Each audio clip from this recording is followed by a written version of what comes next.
Police on high alert in Israel amid death threats leading up to this afternoon's Jerusalem Pride Parade.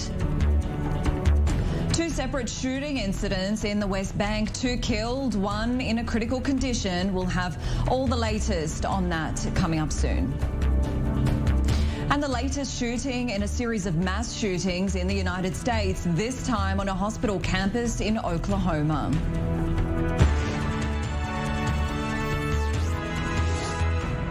Welcome to the i24 News Desk. I'm Sarah Shalala. We're coming to you live right now from our Tel Aviv studios. Stay tuned for the next half an hour for the top stories. Police are on high alert in Israel and now amid death threats leading up to the Jerusalem Pride Parade, which kicks off this afternoon. More than 2,400 officers have been deployed to the area so far. Police are also monitoring some 180 others who could pose a threat to participants. Well, this week, an organizer of the Pride Parade and several other members of the Israeli Knesset supporting the parade were getting threatening messages on social media. Yesterday, the police arrested a man aged 21 suspected for sending death threats. His message on social media reading as, quote unquote, "The fate of Shira Banki awaits you, and we will not allow the parade to exist in Jerusalem. Jerusalem is the holy city." Well, the messages were sent from an account under the name of the brothers of Yishai Schlissel, who was an ultra-Orthodox Jew, stabbed 16-year-old Shira Banki to death during the 2015 Jerusalem Pride Parade, just 3 weeks after he was released from prison, where he served an 8-year sentence for a stabbing attack at the same march 10 years later. Well, right now I've got our defense correspondent with me in studio. Jonathan Regev will help us break this down a little bit more. So, Jonathan, Israel is clearly on high alert right now. Of course, the security of participants is of the utmost priority right now for people in the country. What is the IDF doing ahead of this afternoon? Tell us about their plan. Just to understand how strong the police presence is, the number of policemen, of police officers, will be almost as big as the number of police officers present at the flag parade earlier this week, which was a very big event.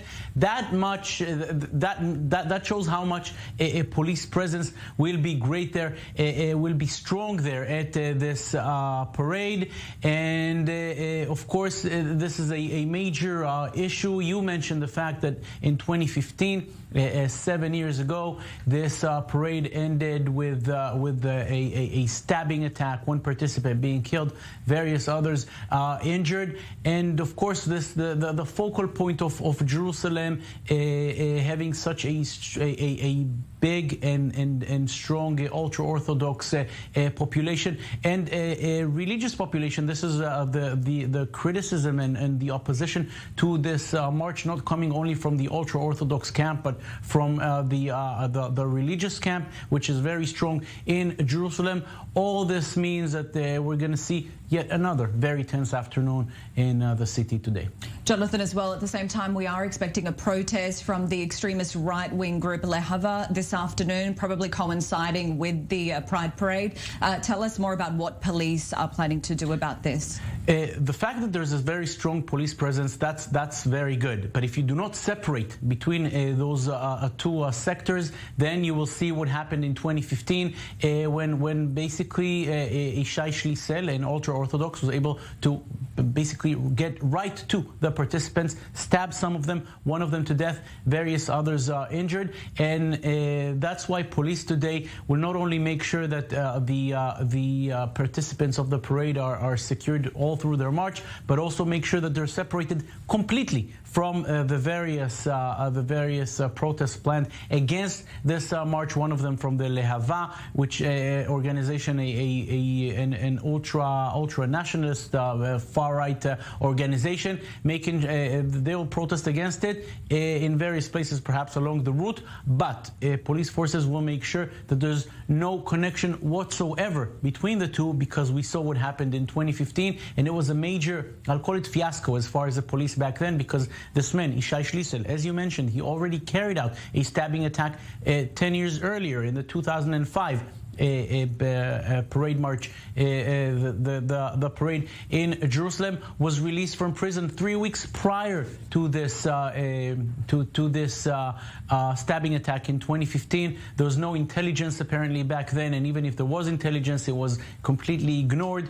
Ever since 2015, of course, all this issue gets much more attention from police, because the catastrophic consequences that may happen were seen back in the 2015 parade. Jonathan Regev, thank you so much for those details. Well, right now here with me as well, I have one of the victims of the 2015 Jerusalem Pride Parade, who was stabbed during that parade that same year in 2015. Noam Eyal, he joins us in the studio. He's also a senior producer here at our Tel Aviv i24 headquarters. So Noam, we understand that it was a tense parade in 2015, that same year when it was going on. If you're able to somehow cast your mind back 7 years to that year, tell us about your recollections of that time, the parade, what happened and how you were targeted.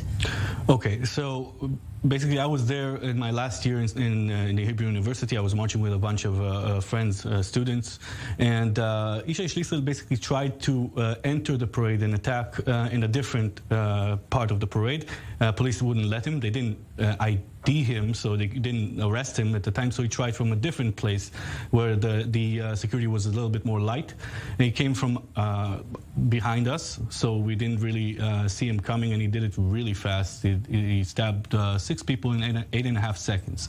So very fast, and I personally felt like I was, I don't know, something, maybe it's an adrenaline thing, but I didn't really feel the pain at first, like someone bumping very hard into you while you're in a in a big event, like a concert or something. And I wasn't very shocked at first. I didn't fall down, but a friend of mine who was she was with the camera, so she was facing me, like against the direction that the parade was marching.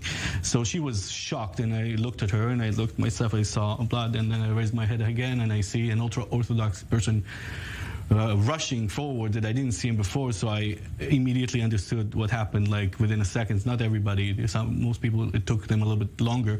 But the thing is, a knife is a very silent weapon. You don't hear it coming. So only the last person heard screaming and managed to turn around, and he got stabbed in his arm. So that's basically what I remember from there.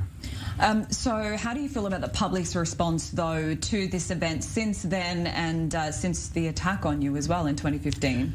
So on one hand, you have a lot of, I guess, hate crimes, small ones, or anti-LGBT comments from various prominent figures, both educational and others. On the other hand, what I felt was the most important for me at the time was that the reaction, the most powerful reaction to such an event would be in the parade that comes after. Because up until that point, a big parade in Jerusalem was around 4,000 people.